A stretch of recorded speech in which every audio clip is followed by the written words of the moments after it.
got a great show. Went shopping yesterday. Oh, right, yeah. Got Wesley Willis. Oh, it's beautiful. I found it. Back. I can't believe it. Wesley Willis, Rock and Roll Will Never Die. I'll be playing some of my favourites. I don't know whether to play Hootie and the Blowfish, Kurt Cobain, Rolling Stones, Pink Floyd. They're all the same song. It's interesting because, Gervais, you know, in the time that we've been on, we've had a lot of new listeners join us, and they haven't perhaps heard Wesley Willis. No. What a treat they've got in store. Well, I'll explain that a little bit later. I've also... Wesley Willis is here. Once again, I was struggling, you know, as I don't play on the show, obviously. Of course.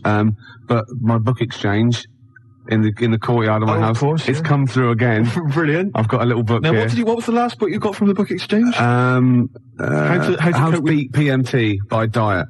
How to Beat PMT by Diet. Which I could give away. I've got that at home. That would be a great prize one day. A wonderful prize. A lot of women would look forward to that. It's a little paperback here. Go on. Doris Stokes, Voices in My Ear. I'm intrigued. The autobiography of a medium. A medium what? I don't know. But I've got to read you the bit off the back. You'll love this, okay? She's helped to solve murder cases. She filled the Sydney Opera House 3 nights in a row. It doesn't say with what. Once, she even had to convince a man he was dead. Now she's written her own astonishing life story. Her name is Doris Stokes. I'll be reading little excerpts from that. I don't know if you've read it, but why did she have to convince a man? I don't know. It's in there. And how did she do it? I don't know. Well, that's just one of the little questions we'll be asking on XFM. Are you 104.9? Before you do 4.9 Ricky Gervais Show. I'm Ricky Gervais, and I've got Wesley Willis as well, one of his greatest LPs. I think he's actually recorded about 4,000 songs. Now, the thing is, this is quite true. He's a chronic schizophrenic and is often troubled by demons that dictate what he can do and what can't be done. The demons sometimes prevent Wesley Willis travelling on airplanes, telling that his music is no good, and on occasion have forced him to destroy musical instruments. Now, can I just stop you there? I don't think it's demons telling him his music's no good. I think that's members of the public, anybody who's bought one of his albums. And he's released 14 CDs by himself. He just makes them up and sells them. It's fantastic. This is the first track on Rock and Roll Will Never Die. It's called Hootie and the Blowfish. Excellent. It's classic. It is. Hootie and the Blowfish. Hootie and the Blowfish. After High Llamas, I'll play Kurt Cobain. Excellent. Kurt Cobain. That's Kurt Cobain. That's actually by Wesley Willis. Really? Is that Wesley Willis? Yeah. Fantastic. Well, I'm going to try. I think he's written a song about Nirvana as well. Let me have a look on here. I've got the album here. No, I think it's on this particular album. Oh, no, you're right. No, Kurt Cobain is track 2. Track 3 is Nirvana. Oh, well on then. Not quite simply Nirvana. Perhaps we'll listen to that. I wonder if that's sort of different. I wonder what kind of interpretation he gives to that particular band, and I wonder how he sort of utilises it. I don't know how to work this machine. You don't have to do it? Well, perhaps we should leave it, Gervais, come back to it. Don't feel pressurised. I know we're keen to hear Wesley, but don't feel pressure. Look, it won't let me do it. There's no pressure on you. Gervais, I know you're getting a bit panicky now. I can see the sweat on your forehead. Well, why doesn't it do what I think? Well, why do I have to actually press buttons and it doesn't know what I want? No, but that's because you're not Doris Stokes, Gervais. You cannot use telekinesis to run this radio show. Oh, this should be. So is this? It's just. It's Nirvana. Very similar to. Well, it would be, wouldn't it? Yeah. Yeah. About 5,000 people were at the show. Right. Because it was awesome. It was a knockout. Nirvana. Yeah. He gets about, mind. He sees a lot of gigs, and he sees to know how many people were there. Well, it's 20 past 4. It's Ricky Gervais Show, and next is Travis.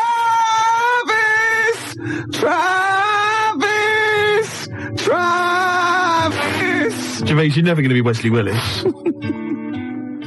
But I'm Steve, my chauffeur and researcher. You're meant to have found out why Doris Stokes had to convince a man he was dead. Gervais, I've been looking through Voices in My Ear, the autobiography of Doris Stokes, the famous medium, and I must say it's a fascinating read. It's not a biography, and it's by someone. Yeah, I know. It's not by Doris Stokes. Doris is too busy contacting the other side, Gervais.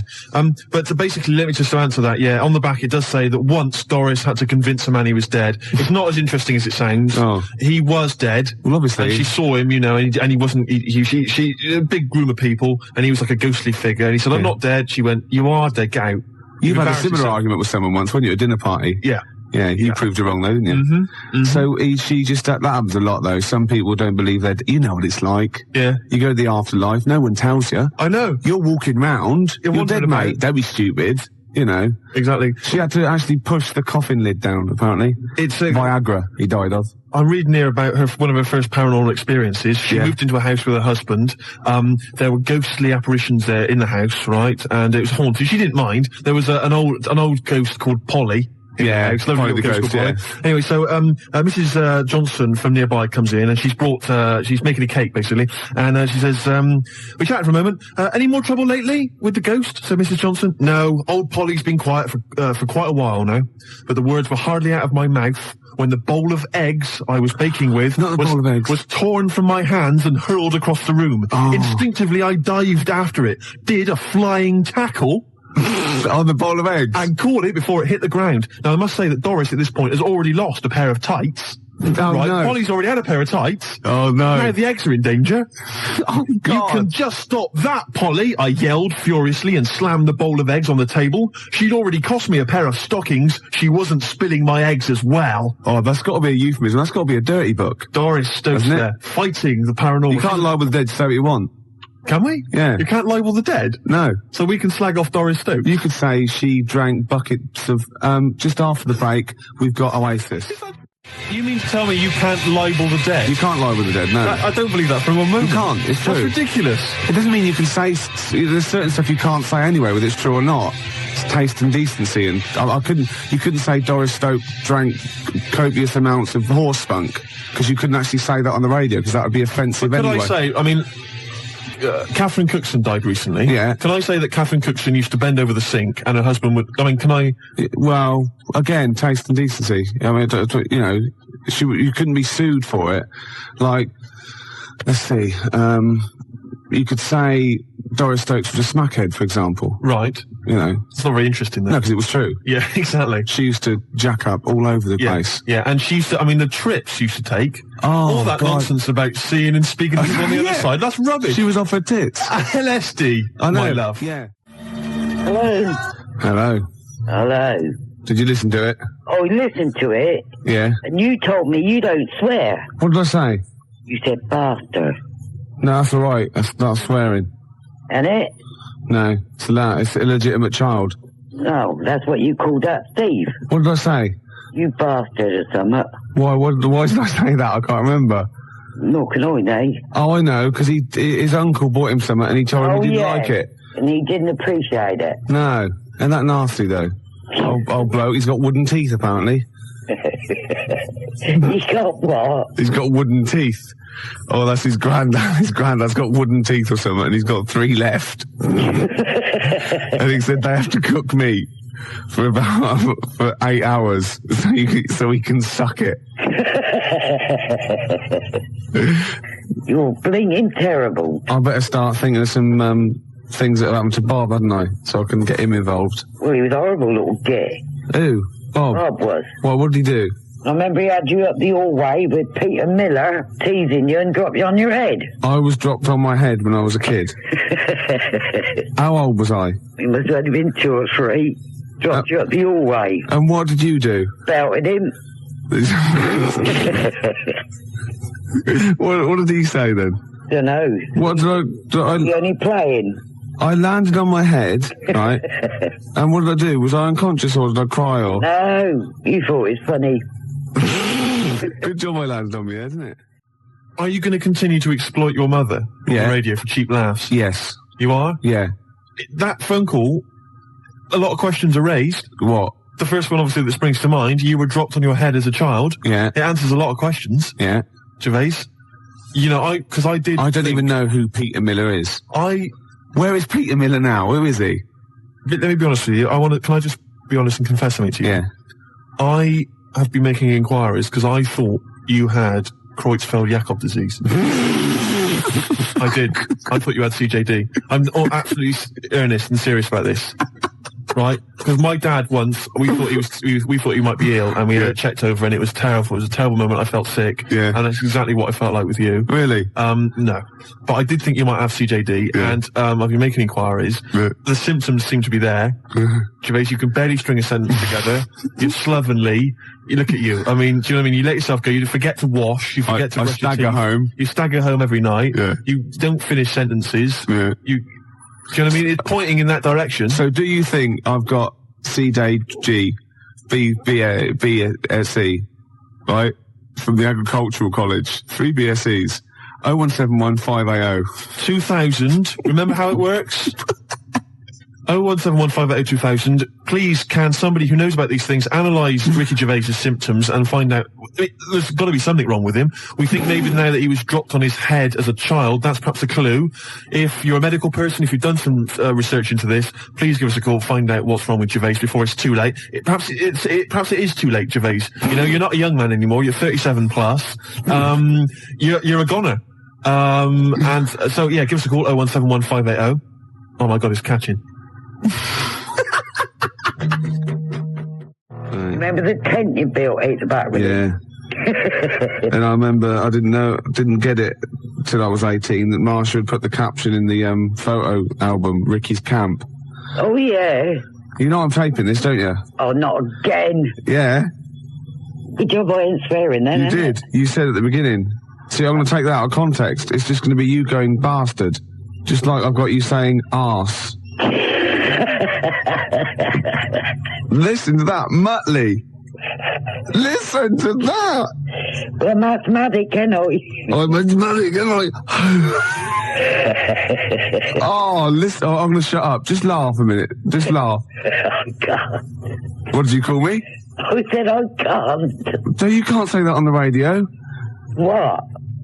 That word you said. I can't. Just stop it. You can't swear on the radio, and that's I'm not saying what you think I'm saying. What are you saying? I can't stop it. You're disgusting, you are. Oh. Rick Dastardly. Remember that time when you were coughing and you coughed up that and you killed next door's cat? Oh, you liar. There was a little bit of hard lung that shot out. They reckon. Oh, I've never gone that far. You're disgusting. Right, I better go then. Right. All right, then I'll see you later. Cheerio. Bye.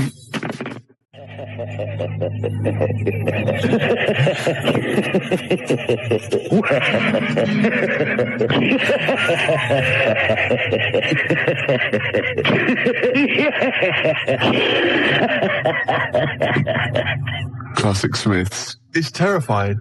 What? It really is. Your relations. I mean, all right. So my relations. All right, their faces aren't symmetrical, but at least I don't have wheezy, weird laughs like that. Yeah, I know, and drop people on their heads. Drop people on their heads. Right, I got to tell you, I wish I was taping today. She called me today. She went, "Ain't heard of you for a while." I said, "I called you last week." "No, you didn't." I said, "Well, just before Thursday." "Yeah." Anyway, I went swimming Wednesday. I went, "Did you? Where?" She went, "In the fish pond." Totally true. I went, "What?" She went, "I fell in, it was up to my neck," and I could hear my nephew shouting, "It's only 2 foot deep." Like, it's a little fish pond with it is. It's like about, it's not even 2 foot deep, it's about 8 inches deep. She went, "Well," I'm pissing myself. She's going, "Well, I was cutting back the lavender, right, and 3 frogs jumped at me." 3 frogs jumped at me. I know she meant, anyway, right, so 3 Frenchmen hiding in your garden. No, yeah, that's what I was going to say. I thought, no, that's a racial slur. But anyway. No, because French people do like to hide in lavender and frighten 73-year-old women. They do. Knows that. It's a well-known fact. I know they that. lurk around, ready to attack. In stripy white and blue t-shirts and berets with onions. Anyway, these 3 frogs. I mean, I'll say, who is it? That dead president of France. What's his name? With the big nose. You know what he used to do? Well, exactly. He used to drink bucketfuls of. Anyway, right? You can do it because he's dead. He's gone. Anyway, so she went, and I went in, and I fell in, and I was sitting on the bottom, and it was coming up to my neck. And she went, and I tried to get out, but it was all algae on the side, and I kept slipping back in, right? So my dad says, Lee, help your nan. And she said, and I got out and I said, put Lee on. I was speaking to my nephew. He said, she went into the pond, right? And she said she floundered around, right? And she got out and she ran to the kitchen. She dropped all her clothes and ran upstairs naked because she thought she might have leeches on. Leeches? She's not Humphrey Bogart in The African Queen. She said, it wouldn't have mattered if it was ace full of company. I'd have still stripped off and run upstairs. Oh, she said, I didn't drop the scissors. And she said, I had to throw my slippers away.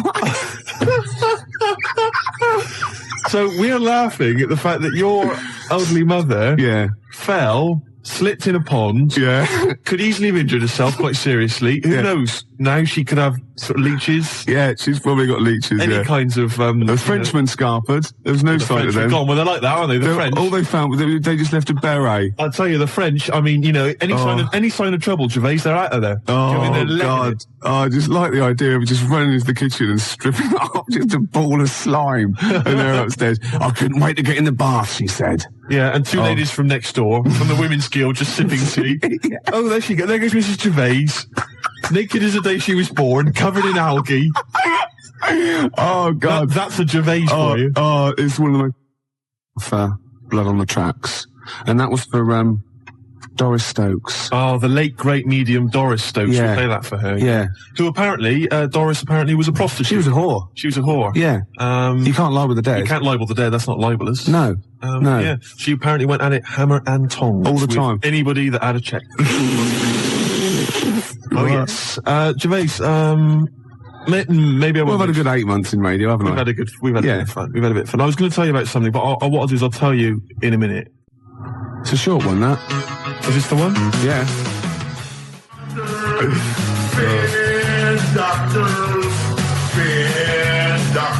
How does he not run out of ideas? It's incredible. I mean, they just flow from him. Yeah. It's incredible. That, of course, comes from the classic Wesley Willis album, Rock and Roll Will Never Die. Just reading the sleeve notes, Gervais. And Rock and Roll Will Never Die represents the best of Wesley's previously available material about rock musicians.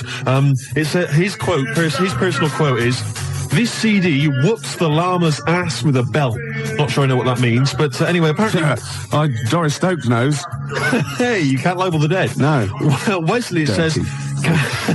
Wesley carries copies of his CDs with him when he travels, just in case he meets someone with $10 in their pocket. Oh, excellent. And that's a beautiful track. Track 8 on that classic album, and of course, Spin Doctors. Let's hear a bit more. Instrumental break. Beautiful. You see, he's a talented musician. Very similar to Nirvana and Kurt Cobain and Hootie and the Blowfish. Yeah. Different sentiment altogether. Oh, it's completely different. This one is about the Spin Doctors. Hey! Yeah.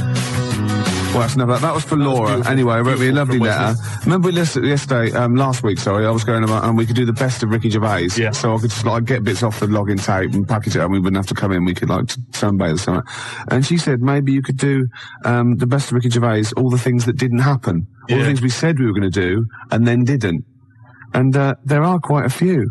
But she goes on as well, because we talk about reincarnation, and she believes in the Hindu view of karma. So if through your life you do good things, you build up your good karma. Bad things, bad karma. Then when you die, they mount it all up, top it all up, and you're reincarnated. If you do nice things, it's have a wonderful existence. Lovely, probably good looks, everything. Everyone loves you. And if you're really bad, then you come back as something hideous, like a maggot or a fish, and you have a horrible life. And the idea leads to wonder what you did that was so bad in your last life. I'm not rising to it. No. You're not baiting me.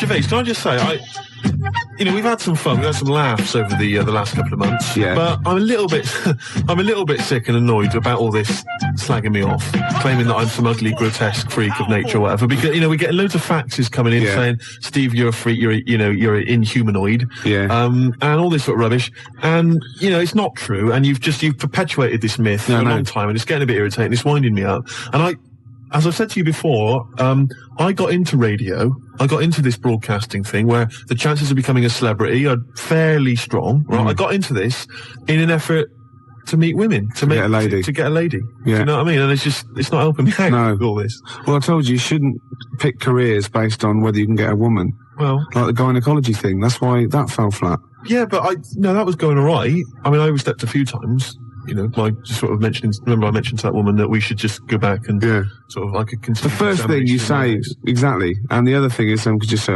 "Way!" That doesn't put women at their ease. Right, yeah. You know what I mean? Would you, Mrs. Johnson, would you mind just taking your clothes off? Yeah. Hey, look at that. Say, look at that. Dear, can I film this for the lads? Yeah. You know what I mean? I did have, I ran into problems. This is Happy Mondays. Yeah. Kinky afro. But would you just stop now with the... Of course I will. You're a good-looking fella. Wow. The classics, Gervais. I just got to thinking, I wonder if I think I mentioned this before, it'd be great to contact Wesley and get him to do a song about the Ricky Gervais Show. Ricky Gervais! Ricky Gervais! Well, you've pretty much done it for us. Yeah. Beautiful. Gervais, coming in on today... He had a radio show. There was about 100 people listening. Yeah. Well, yeah. I think he's been a bit generous. Yeah. Gervais, I was on the tube coming in, and I got to thinking about, my lack of success with the ladies. And I could trace it back to something. Right, trace it back to a moment when I was in the last year of my junior school. I don't know how to be. 11, something like that. We went to. You're only about 6'2" then, weren't you? Yeah, and we went to this sort of place in Cornwall, sort of an adventure camp. We stayed there for like 3 days. That was like the Riviera to you, wasn't it? Exciting stuff, and we had lots of, all sort of climbing frames and like adventure courses and abseiling and all the rest of it. And in the evening, what they'd do is you'd go in and they'd have like a little disco every evening, a little disco, right?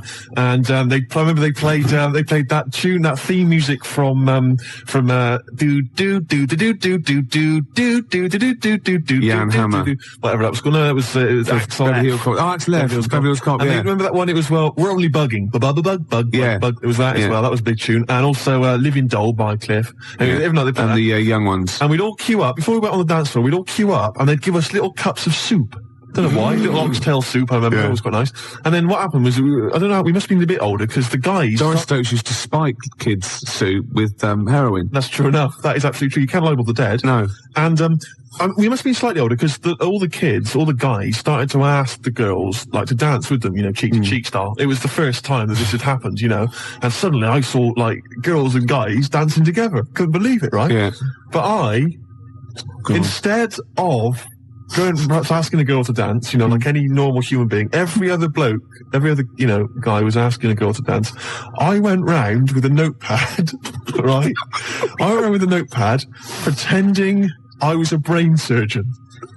How? I went round and said, I'm a brain surgeon.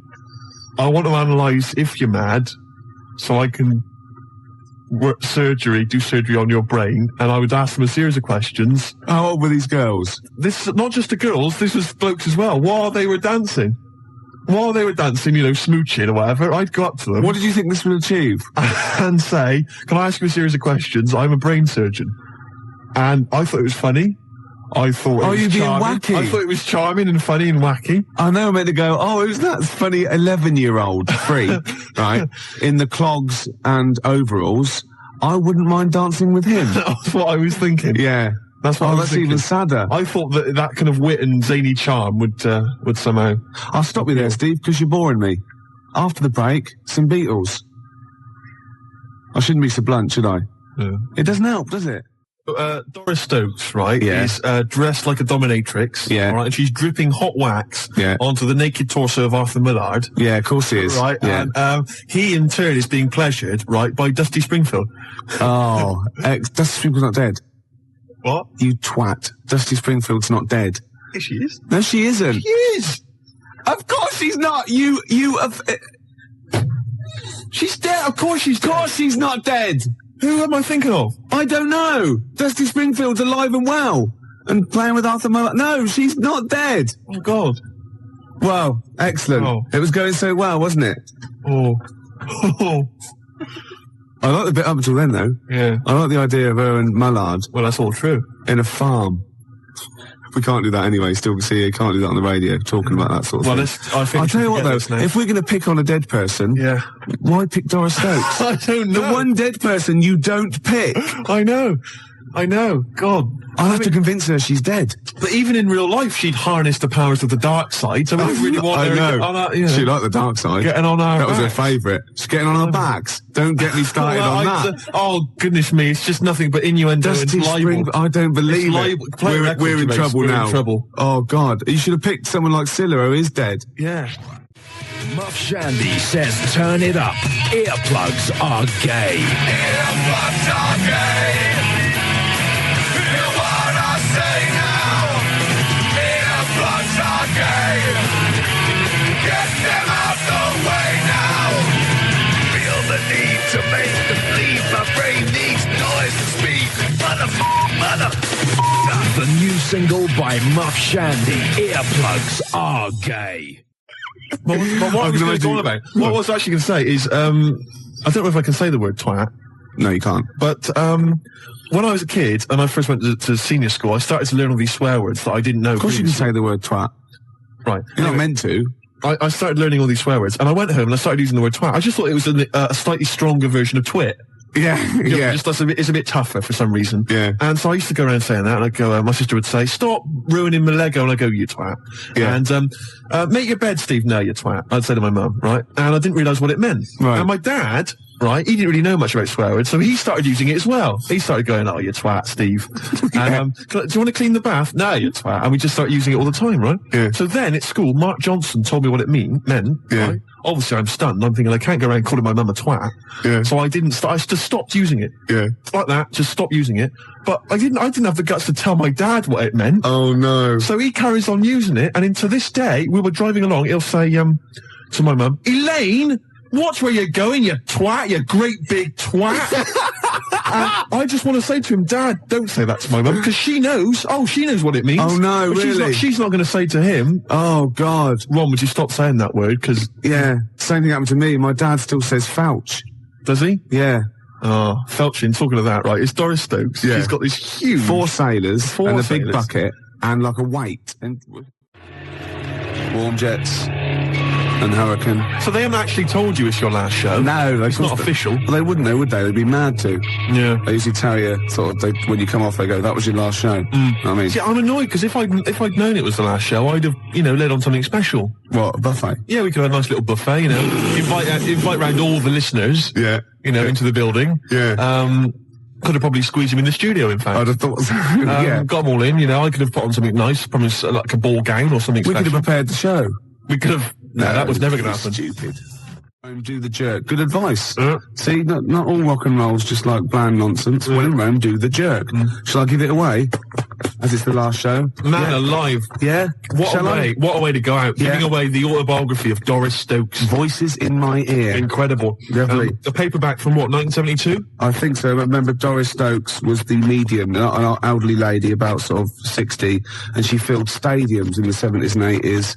And the point was you went along, bereaved people basically paid a lot of money to speak to their dead loved ones.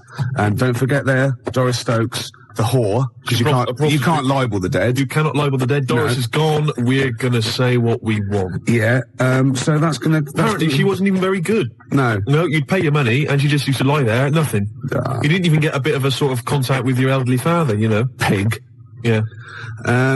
She's helped to solve murder cases. She's filled the Sydney Opera House 3 nights in a row.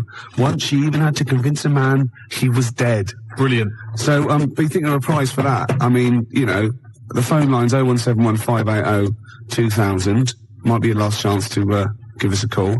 But you could win Doris Stokes, Voices in My Ear, the autobiography of a medium. Brilliant. By Linda Deardsley. You've really thought this through, haven't How you, does this that final work? show? How does that work? Beautiful. We're going to give away that grubby old tatty copy of Doris Stokes' autobiography. Man alive, we're really going out with a bang, Gervais. Okay, let's give some more stuff. We might as well let's give some of the good stuff out of the library away, the stuff we are not nicking. Let's just give away the XFM library. We'll go and get some stuff then, because I want some of it, and then we'll give the rest away. They could call in anyone they like. All right. Yeah? Just for the Hobbit. Just for the Hobbit. Just for the under under of it. Just for the, go on, all the way, dirty boy. Just for the of it. Just for the of it. Just for the under of it. Just for the, oh, that's wonderful. Just for the taste of it. Diet Coke. An idea there. What? You played Nirvana, so I went in the library. Bloom. I've got a load of Nirvana stuff. Yeah. I've got Bleach, the Unplugged album, Insecticide. It is like someone reading French, isn't it? You don't know anything about that, do you? You don't know what you're doing. You don't know how important Nirvana were. You don't care. You don't know how to pronounce it. That's fantastic. From the muddy banks of the Wishka, whatever that means. What's that? Hormoning? Yeah. Never heard of it. And obviously, never mind. Copy Gainey. I'll tell you something, Gervais. He's dead. I thought to myself, you've got Nirvana there. A lot of people have already got those. Yeah. What they haven't got A lot of people have. is this signed copy of Nevermind. You can't give that away. No, look, I'm reading on the inside sleeve, Chris Novoselic, Jesus. David Grohl, and Kurt Cobain signed that. Yeah. And I didn't get that from the library, that's from upstairs in the office. Yeah. Well, that is obviously someone's personal copy, probably the boss's, so you can't give that away. Well, Gervais, I think the time for morals has long since gone. No, don't. Give all the rest away, because that's... Oh, come on. No, you can't give that away. That is someone's prized possession. I guarantee there's somebody out there that would put aside those moral questions and accept this. What, you mean you're going to ask people, do you think you should have it? Yeah, Even 01715802000, do you think you should have it? Even though it's someone's prized possession. Mind you, so is this radio station. There's a fact here. If there was one man I would like to be stuck in the Stena stairlift with, it would be Steve. How about it, honey? Love Thora Heard. Oh, beautiful. No, No, it's good to know Thora's listening. Yeah. She's got Thora has got a finger on the new music pulse. Yeah, she's got one finger on the new music pulse. She's got the other on that emergency buzzer thing in case She has a fall. your hip would break. I think it's a fake. Do you? You see, you can libel the living. Oh, right. Yeah. Let's leave it a few months, and then we're... I got a break here, then some... oh, no. We're never working radio again, that's the thing. Just for the of it. Just for the of it. Just for the and the of it. Just for the, oh my word, you dirty old slapper. Just for the of it. Just for the of it. Just for the and the of it. Just for the, go on, convince me I'm dead, you hoe. Just for the taste of it. Doris Stokes. An hour to go, Steve. Yep, it's going very well. I've got one of these live read things to give away. It's good, actually. Got 2 pairs of tickets to give away to the Llama Farmers gig at the 100 Club, 2nd of July. And they're supported by Seafood and Gel, and they're both good bands. I know you've no idea. The 2nd of July? Yeah? That can't be right. It's the 10th today. Yeah, but when I say 2nd, I mean 16th. Right. See what I was doing there? Right. I was just taking 14 off. Right, of course. Yeah. As any professional DJ would. Of course you do. Do you know that? Right. Do you know that you take 14 Is that off? in the DJ handbook? Yeah, I take 14 off. Oh, right. So any date that you read out, or any number, Yeah. presumably, you always take off 14? Yeah. For any reason? Yeah. That's why people say, oh, Gary Crowley, he's 32.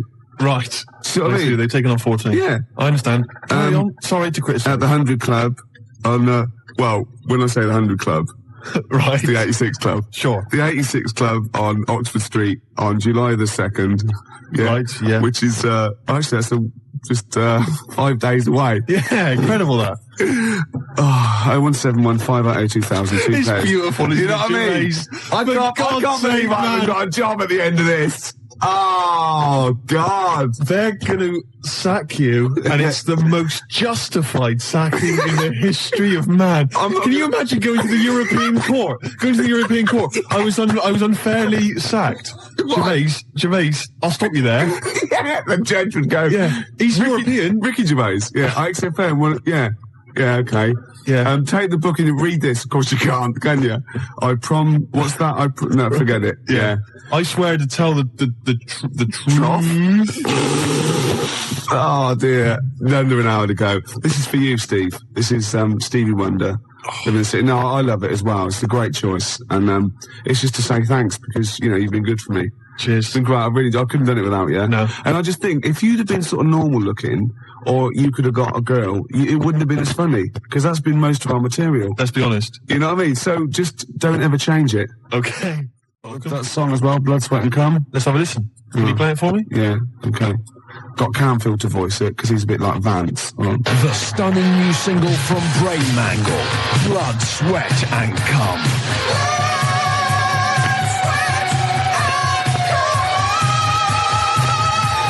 Blood, Sweat and Cum by Brain Mangle. Out now. It's a change of career, isn't it? Be beautiful. Do you know what I mean? That'd be great. Keep the profile up. You'd be something for you in it, I reckon. Oh, really? Well, I don't know.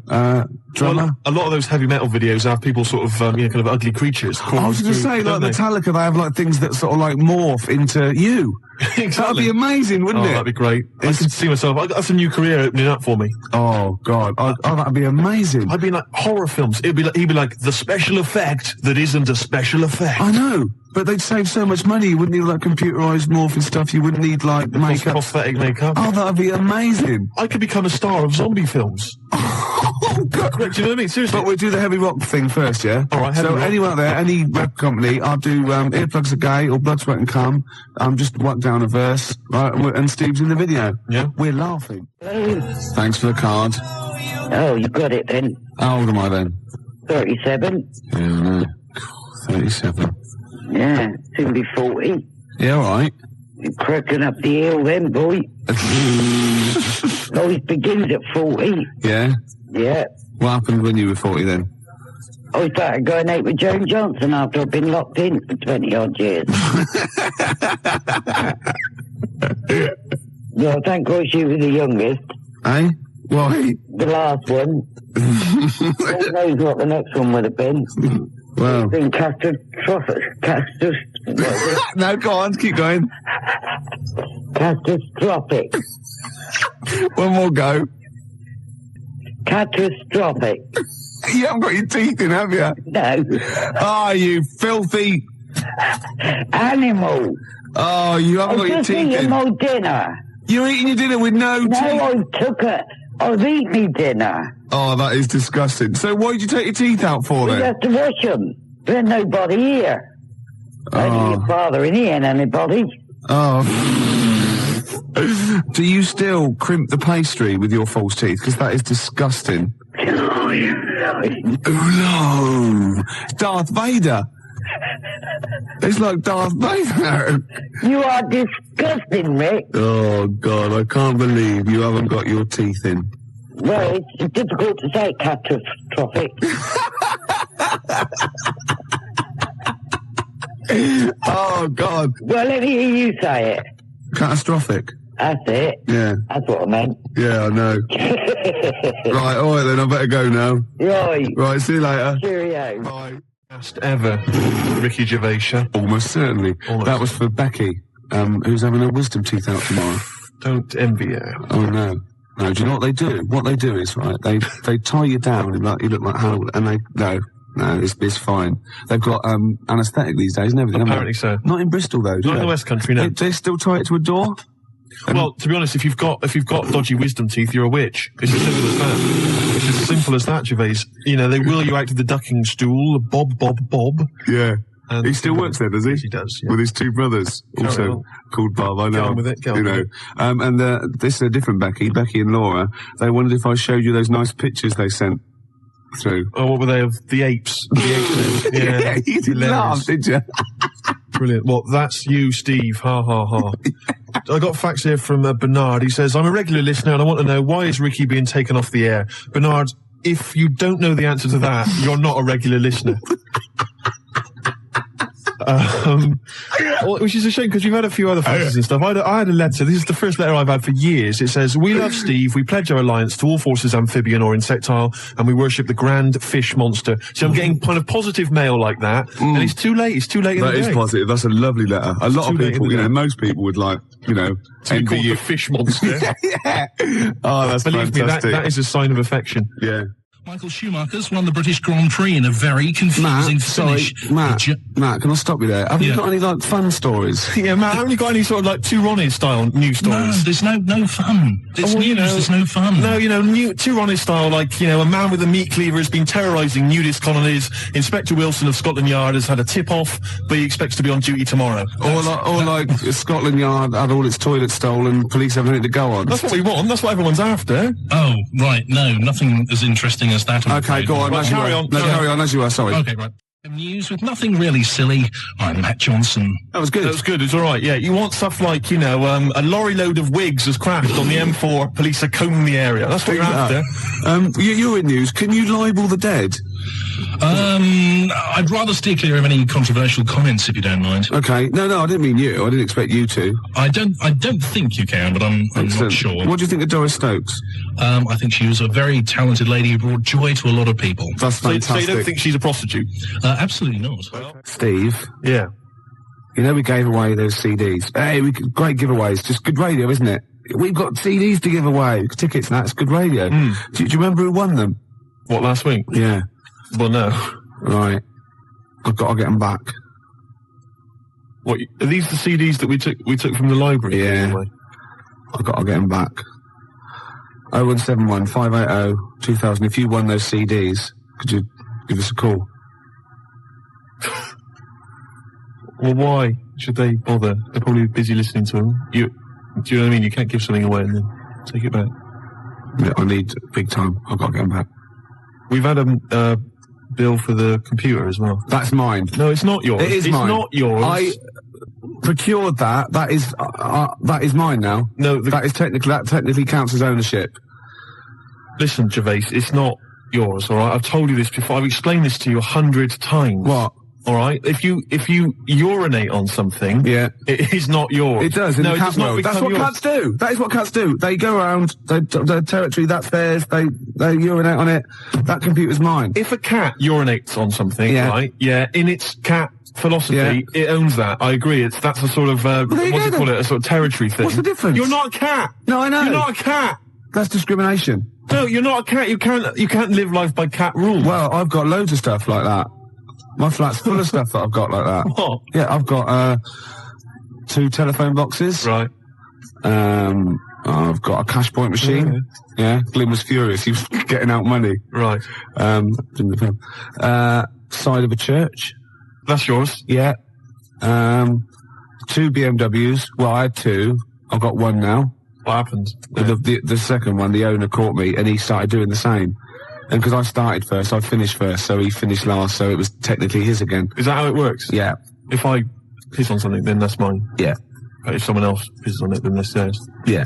Is that how it works? Could you say urinate? This is XFM 104.9. Not yours. They are. They're not. They're my shoes. Yeah, and they're mine now. No, they're not. I can't believe. This is why I don't want to do this anymore. Why? I can't believe you. They're my shoes now. That is ownership. That counts. In the cat world. They're my shoes now, and some of the carpet is mine as well. In the cat world. Yeah. Wow. You cannot live your life by the rules of the cat world. I can. What does your girlfriend? What's this? Oh, not many people can do that. God. You see, because I just think it's a wonderful thing. The YMCA doesn't get enough publicity, good press. Yeah. And the village people did them a favour. I mean, why on earth they wrote that song? Well, to publicise the YMCA. I mean, who thinks? I don't know. People have done the police force. They've done. Hold on, wait a minute. This is very good. But I think you mean this. You don't know what that song was. You think that they were actually some sort of advertising for the YMCA, were you? Well, I don't know. It just seems really odd to me. Well, if I remember at the time, the YMCA complained at the time because the connotations. It's just a PR thing for the YMCA, I imagine. It's like that one that in the Navy. Yeah. The sort of PR thing for the Navy. It's just bizarre. When they were dressed up as sailors and stuff. Yeah, well, whatever. Whereas usually they sort of like construction worker with a nice moustache, aren't they? Yeah. Traffic cop. Yeah. Jumpers. And, What? I don't... I'm worried about the Red Indian. Am I supposed to be... I know where that's been Am a I big... supposed to be reading between the lines or something? I don't understand. I mean, I don't really understand. I mean this seriously. Okay, I don't right. understand what you're talking Okay, about. this is fine. Well, that's it. Obviously, there were gay connotations. It's like a gay icon record, isn't it? YMCA in the Navy. That was the point of it. What did you need? One of them dressed as Judy Garland. What? I don't understand. What was your problem with that? What? But there's no... I don't understand why that suggests that people are gay. I don't... It doesn't necessarily. It's like, it's high camp, isn't it? It's been adopted since as well. But the four of them, there's a guy dressed as a motorcycle cop. There's no reason why he should be gay. There's no reason why anyone should be gay. There's a builder. Yeah. Alright, so no builders are gay ever. There's another one. I can't remember what the other one is. Right. And then there's a Red Indian. Why on earth the Red Indian is supposed to be an icon? I don't know about that. I have no idea. I'm flummoxed on that one, I'll be honest. But so what I'm saying to you, Gervais, is if you're going to if you can talk about gay people, then why don't they use the cliches? Why isn't there hairdresser? Right. And because it's probably the sort of cliches that even scene gays want to get away from. Also, you're confusing camp. ITV gays with real homosexual people who live normal lives. If I'm going to write a song about gay people, I'm going to have a hairdresser. Yeah, you are. In order to appeal to a gay community, I'd have a hairdresser, John Inman, Larry Grayson, obviously, and I don't know. You wouldn't have Jason Donovan then, obviously.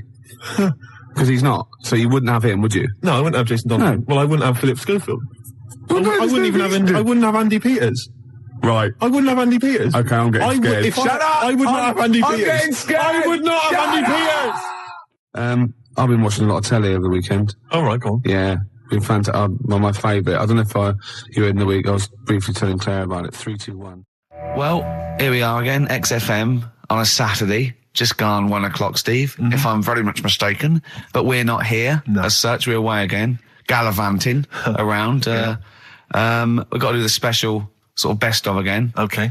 Which we did a few weeks ago. So this is the best of the last 3 weeks. Which I think is, I think it's the best 3 weeks we've ever had. But I'd like it condensed into 2 hours. Yeah. Yeah. Some great music as well in there. Yeah, there'll be some great music, interspersed with fine chat that you've already heard. Yeah. Except this bit. This bit's new. We've actually, out of the kindness of our heart, we've come in last week. Yeah. Yeah. And we've done a few clips just because we felt a bit guilty about shooting off. Yeah. And leaving. Even now, having heard this link, I'm beginning to wonder if it was worth our time. Yeah. Well, should we play a classic link? Let's play, what, from the last 3 weeks? After this is Feeder. Alright, so, here's the first bit. Yeah. Right, okay, Educating Ricky, part 2. Right. I'm committed to this treatment. Yeah. Is one of them. I've got to go for that one. Yeah? Yeah. Or the other one is the police are causing a bit of a stir. He still says it like it's the best thing he's ever come up with, which in a way is. It could be. Right, go on then. I'm committed to this treatment. Right. Do you know the saying... Is it just sayings now? Are they all sayings? This no, they're not. Okay. No, the other one isn't. Frog in your throat?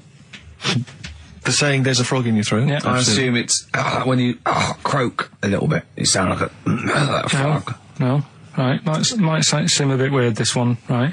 But years ago... Oh, yeah. Sorry, well, what is that clue? Committed to this treatment? It's about frogs Kermitted.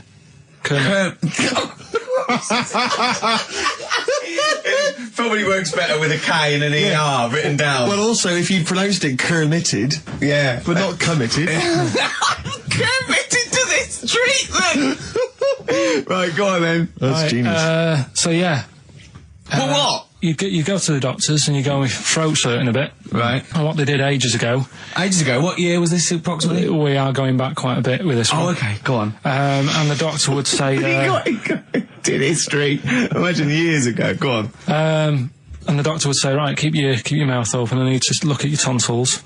And the jaw would ache a bit because they weren't as quick back then because they didn't have the technology and stuff and they'd have to, stare at it and study it and stuff. And, they get an achy jaw... Right. Keeping their mouth open. Yeah. Like you get, you get a Mars bar or whatever. So, they'd sat there, and they used to always close their mouth, and it used to annoy the doctor. Right? Oh. So what they did, they used to get a toad, right, and put it in the mouth. Rubbish. Okay, keep talking. Keep talking. And that way they couldn't close their mouth because either they'd squash it, right, or apparently you're not allowed to lick a toad's back.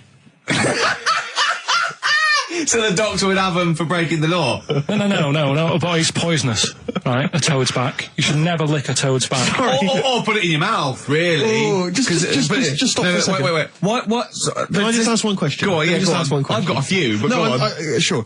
My initial thought is, it sounds like a brilliant bit of sort of medical knowledge there. It's a great idea. Yeah. My only thought is, how does the doctor see past the toad? Yeah. Your tonsils? What's he actually looking at with the mouth open? Surely the toad is in the way. Hopping around in the way? It didn't say.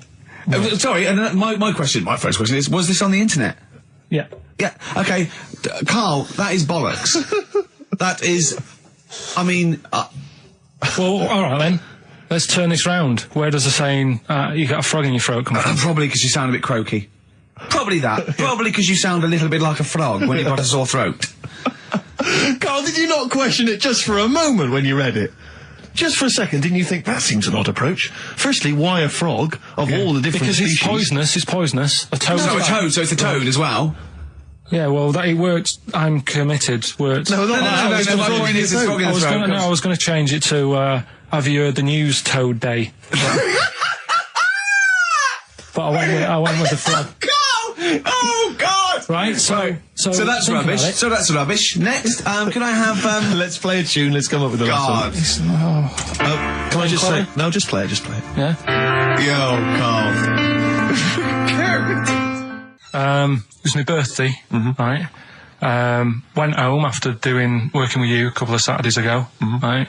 Girlfriend was like, open your card, and I said, no, it's my birthday on Monday, I'll open it then. You obey by the rules, certainly on birthdays. Birthday rule. Well, there's no point. Well, exactly, chaos leads that way. Yeah, right, so... Not an anarchist, never has been. So anyway, she was kept going on, it was doing me head in, so I said, alright, I'll open it. Yeah. So I opened it, ticket fell out, surprise holiday to one of the Canary Islands. So... And what was your reaction? I mean... The first one was, we haven't got enough money. Right. For this, but I didn't want to ruin it, so no. So I didn't go on about that, and I said, oh, it'd be great, so I can't wait. So did you say it in that tone of voice? Well, it was good timing because I was tired and everything, and I'm not a big holiday fan, but the timing was right. Yeah. Do you know what I mean? It's the same as last night. I don't always like a curry, but last night... You're in the mood. You get that sort of, oh, yeah. Curry, you had a feeling. Yeah. You thought, and then lo and behold, later you were eating the curry. It's weird, isn't it? Isn't it weird, the paranormal? Isn't it weird? They work in mysterious ways, ghosts. Yeah. So anyway, right, the island, if I was on with your ear, I'd probably say it's a bit barren. Okay. Not much there, but if you get a hotel, you guarantee good weather. Right. Are you? No, what I mean is, it'll be a good holiday. If you get a hotel, right, the weather's always good, so you'll have a nice time. Yeah, that was a comma, yeah, it was a, yeah, go on. And all that, and the food was alright, and everything was going alright. I was just having a nice, relaxing time. And how do you sort of spend your time on a holiday? You just lie around? Is that sort of holiday, just lying around. I bought a book. You bought a book? Yeah. Okay, ghosts? No, it was short stories, right? About ghosts? It was about like special days in our time and time before me and stuff. Oh, yeah. And it was like, it was telling you about how I think it was 1814, the Thames frozen up. Yeah. And all these stories are told by eyewitnesses. Yeah. Right? So there's some fella who was around in 1814 and the Thames was frozen and people used to put market stalls on there and they'd do the shopping. It was like an Oxford Street. Was that Mad Liar Charlie? No, because he's famous for that. Well, I'm sure, you know. No, I think that was Mad Liar Charlie. Right. Yeah. So I was reading that, and then after a couple of days was a bit like, boring. Yeah, you can only do sort of so much lying around. And so much reading. So, Suzanne said, let's go on the beach, have a walk. You ain't gone on the beach? Where have you been up to this point then? In your room? No, just like around the pool, just relaxing and having a swim and that. Yeah. So she said, let's go on the beach. I said, alright then, yeah. So, wandered down to the beach, and, first impressions are, yeah, it's alright, it's clean. sea Your looks good. criteria is so basic, it's brilliant. Hotel, yes. Roof, good. Food, adequate. Beach, clean. Next. So I'm walking along and everything's good, and there's a woman feeding fish bread, which I thought that's different.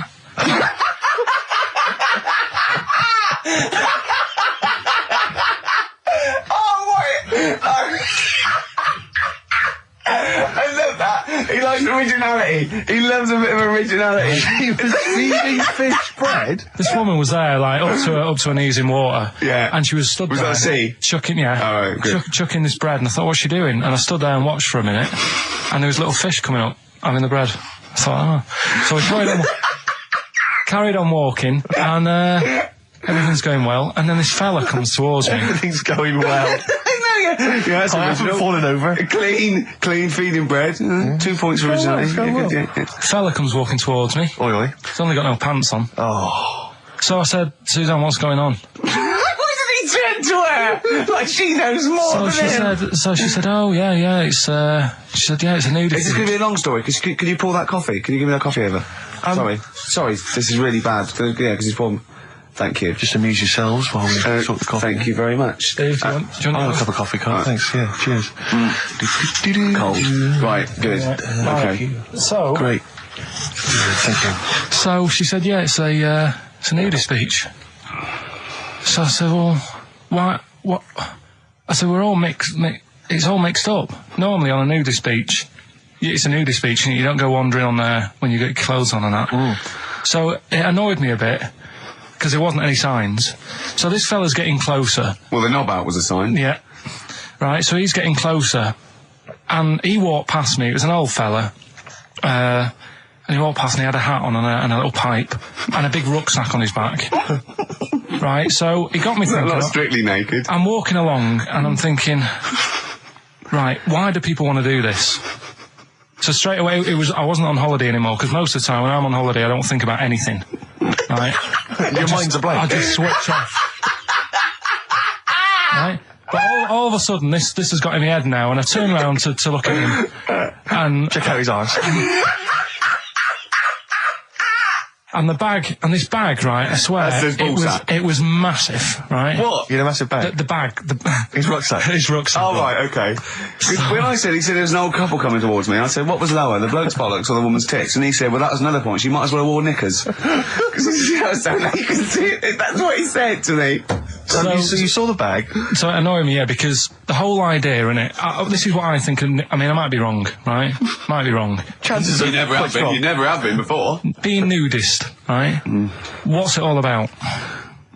So I'll tell you, on that point, Carl, let's play a tune, let's come back and we'll discuss... What are we going to play? We'll discuss that very issue. We've got some ideas, we did chat about this last week, Carl, in your absence. Alright, well, we'll play the choral. Okay. It's a good one, this. Yeah. Coral, Dreaming of You, on XFM 104.9. I'm Ricky Gervais, with me Steve Merchant and Karl Pilkington. If you just joined us, Carl is walking down the beach, and a man has just passed him with his knob out. Yeah, his testicles out and his huge bag, apparently. Right. Now, we'll sum this up, you know, quick, because we did talk about it last week. You know, you did call me and tell me some of these things, and we sort of mentioned it last week, but you just want to say just give us your thoughts on nudity. Well, what I don't understand is, right, nudity, I thought it was all about, you know, sort of being free. Yeah. Natural, letting the breeze, you know, blow around you and that. That's all I can think is of like the bonus of doing it. But you can get that by just having a pair of shorts on, right? Because I'm not one for getting my kit off. It's just something a bit weird about it, isn't it? Normally, if I go for a walk on the beach, I'll put a shirt on. Sure. But leave it unbuttoned. Yeah. Oh, right, yeah, tease the ladies, sure. Do you know what I mean? Yeah. But it just feels a bit weird. So it's best to cover your back anyway, because the sun and all that. Advice, yeah. But when I saw him, and I thought, well, right, is he doing it to sort of be free and be comfy and all that? And then I thought, but he's carrying a big bag, right? I've got a pair of shorts on, and I'm not looking at him thinking, I bet he's really comfy. Do you know what I mean? I wasn't going, I can't wait to get home and get my shorts off. They're really annoying me, these. So... and that's just it. I don't get what it's all about. Yeah. Sure. Yeah. Sure. Well, okay. Well, my advice to you is don't go to nudist beaches again. Well, I didn't go again. That was Jane's Addiction. This is the Best Of Show on XFM 104.9. I'm Ricky Gervais, with me Stephen Merchant. Yes. This was a clip show. We recorded this a couple of weeks ago. I hope you had a Merry Christmas. It's not over yet, because tonight at 9:50 is the second part of The Office Christmas specials. It's brilliant. Watch it, and we'll be back next week live. I'm Ricky Gervais, with me Stephen Merchant. Bye. Have a great new year.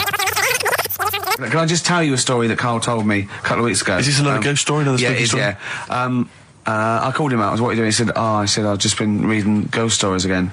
He said, you don't believe in them, but how do you explain this? Right, I went, go on. He said, I'll tell you as he told me it. He went, bloke, right, just sitting at home, doing, watching telly with his cat. And, the phone rings, and it's a bloke going, is that fire, in your oven okay now? 'Cause your wife called. And he went, Carl went, well, 1, there was no fire in the oven. 2, he wasn't married. I went, right. Go on. He went, well, then, right, there was a knock at the door, and there was 2 sort of people in sort of white coats, and they came and said, we've come about that fire. Your wife called us. He went, 1, there isn't a fire in my oven, and 2, I'm not even married. Right? And he said, they saw the cat, and they looked at the cat. It looks a bit weird at the cat came out, nothing. And he said, and then he went back, sat down, phone rings, and they said, did they sort out the fire in the oven that your wife told us about? Oh. He went, 1, there is no fire in my oven. 2, I haven't got a wife. And Carl went, what do you think of that? I went, that's not it. He went, yeah. I went, that's the end of the story. What? He went, well, how'd you explain that? I went, explain what? I thought he was going to say, a year later we got married, but she died in an oven fire. Right? I thought it was going to be that. And I went, that's what? People winding him up. Yeah, or someone did report a fire oven, and their name was Johnson, and they looked up Johnson, they got the wrong thing, it was the gas board, and they sent it round to the wrong person, right? You know, he went, yeah. I said, I explained it to him, he went, yeah. Why did they look at the cat funny? Oh, man alive, Carl. This is really weird, right? I was in my house once, right, and the doorbell rang. Yeah. Right, I opened the door, and there was no one there. Yeah. Right? And then I looked across the street, There's right, and there were some kids running away. Yeah. Now, how do you explain that? Yeah. There was another time, right, where, like, I opened the door, and there was a bloke goes, you've ordered pizza. I went, I haven't ordered pizza. And I heard my mate upstairs giggling and putting the phone down. Yeah. How do you explain that? Carl, seriously, why did you tell me that story? What did you think it was weird about that? The fact that it was 3 different people. Is this all the information? Is that the entire story? It was 3 different people. Did you fall asleep and not read the end? A fire that didn't happen, about a wife that didn't exist, and a cat that didn't look happy.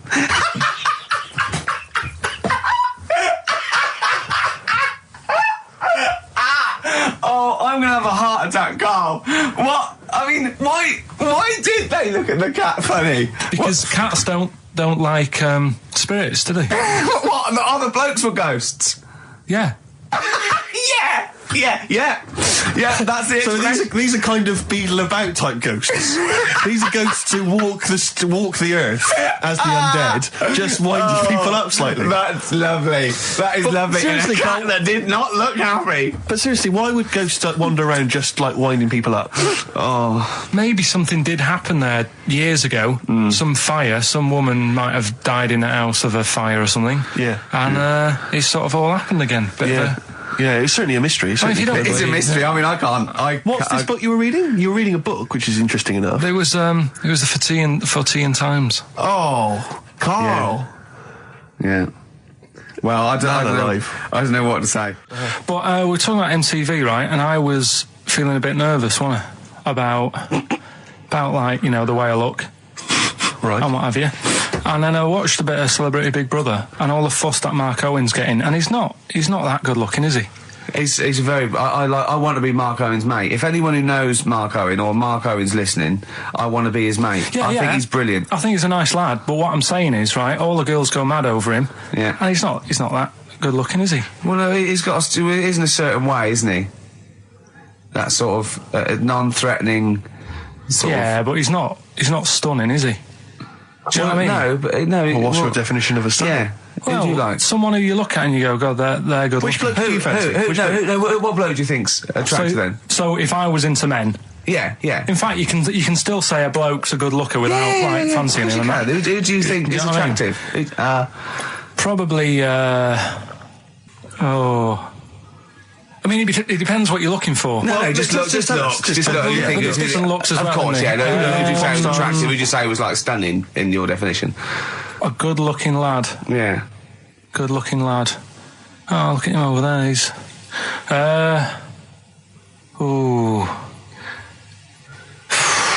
Do you find, Robbie Williams, do you find him attractive? Boy Next Door, look. No, who do you... Carl, hurry up, because it's, we've only got 2 hours. Probably... do you know, I can't think of one offhand. Mark Owen is pretty good looking then, really. There's not... Just name one bloke that you think's an attractive guy. There must be one bloke that you've either met or that you've, seen in a pub or on a poster. Tell you what. Go on. Tell you what. Works here. Young Alex Zane. Oh, Alex! Well, we know Alex, maybe we can fix you up. Oh, I love you, Alex. You've got so much. I just like the way, the things that interest me, I remember. Things like snakes not having ears and stuff. Yes. I didn't have to read about that. No, you just learned that, yes. You saw it on the telly, didn't you? You saw it on that Ian Wright programme. Yeah. Yeah. And this is what Carl said to me. He said, it's actually, I called Carl up in the week, and Reese was with him. Reese used to be on XFM, and he took the phone, and he went, Carl's worried, I've seen that programme. He said, snakes don't have ears, right? He said, so you can creep up on them and pick them up. And he said, Carl's worried. He said, how'd you ever put them down again? Because then they know you're there. I woke up the other night, quite late. Worried about that. And I said to my girlfriend, I said, how do you put a snake down? And she said, what are you talking about? I said, that Ian Wright thing, this guy managed to pick up a snake. And do you know that thing where they clamp its head on a jar to get the poison out? I do now. Right? They did that, but they didn't show you how they got rid of it, and I thought, it could really get nasty, because it's obviously annoyed that you've had its head pressed in the jar. Yeah. Right? They hate that. Now... Especially as it's in front of their mates. When you lift it off, right, you've got hold of it. Yeah. If you go to chuck it down, it's going to turn on you. It's going to go wild, isn't it? So... I just wondered. Well, what you do is you never put it down, Carl. Yeah, that's why that bloke has got about 11 or 12 just carrying him. Exactly. Yeah, you never put it down. You sling it. Who cares? You just throw it, don't you, really far. That's not that. I don't think you should throw. But Carl, listen, don't worry. We're not asking you to get involved with snakes. Like I said to you though, the reason I did this was to get that kitchen, right? Now, brilliant. As we speak now, right? Builder's in the flat. He's been annoying me. Of course he has. Of course he has. What's he been doing? When he turned up on Monday, right? Yeah. Wanders in, and the first thing he says to me is, said, the pub across the road, is it any good? I said, well, it doesn't matter, does it? You're working on the kitchen. Think of saying that to a builder. Probably making conversation. Probably meant, do they do a toasted sandwich? Because I've got a half-hour lunch break. Not an hour, like Karl Pilkington. So I'll probably go and get a nice, cheese and tomato sandwich. Is that genuinely what you said to him? Yeah. So Suzanne had to go at me saying, why have you said that? He hasn't even started on it yet. I cannot believe that. You're unbelievable, Carl. And you say it's us that are rude, crass, I wasn't being rude. I just was letting him know. Do you know what I mean? I know what he knows what he was there for. He had it down on his little docket. Do the kitchen this week. He didn't come there and go, what did I come out for? Was it to go to the pub for a week? Why am I wearing these overalls? Yeah. Who's the little bald mank twat insulting me? Let me just check. Let me call the head office. I wasn't having a go, though. I mean, they should have finished it yesterday, and they're there now, on their own. And what annoyed me is they turned up late today. Hold on, Carl, I've just realised something.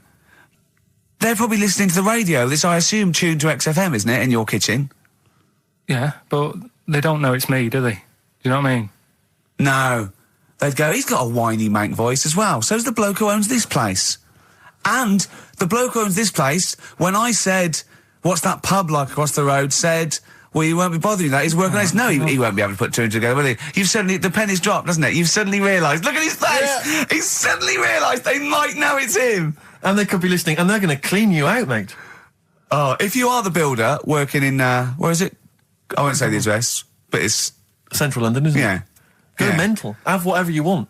Opposite that pub, that you like, that you're... That He'll probably be in there now, so he won't be listening. Oh, insulting You know what I mean? a That's the British result. workman. He should have been in go today. mental. He should have been at 8 this morning, Just which annoyed go me anyway. mental. Why? I really don't understand why they've got to start so early, right? Yeah. But he said he'll be there for 8, turned up at 9:30, right?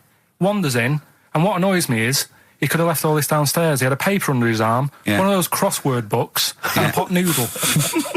Now, I'm not being funny, but most of them take quite a bit of time. A crossword book, he's not happy with just the one that's in the paper.